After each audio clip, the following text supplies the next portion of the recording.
Welcome to a brief collection of highlights for the month of October at CSIS, the Center for Strategic and International Studies in Washington, D.C. CSIS hosts a variety of events, including major speeches and conferences. Congressman Adam Smith delivered a speech entitled Congress and Afghanistan, Committing to a Strategy for Success in Uncertain Times.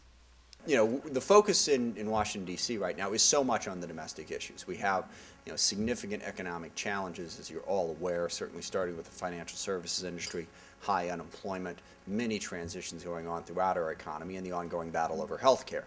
That's where the bulk of the public's focus is. But every little bit as important as those issues is our ongoing struggle against al-Qaeda, and in particular, our efforts in Afghanistan and in Pakistan. This is a critical issue. The Freeman Chair in China Studies welcomed global activist and author Laurence speaking on the future of U.S.-China relations.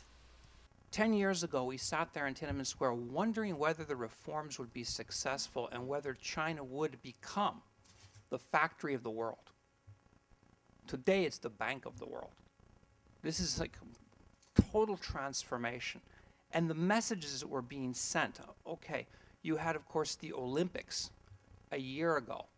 And this was so important. But the Olympics was being put into a context that's different than we put it in. I mean, it's a sporting event, great. It's for the athletes. But for China, it was so much more. Congressman Keith Ellison and CSIS Vice President Steve Morrison reflected on their trip to Kenya as part of the Commission on Smart Global Health Policy.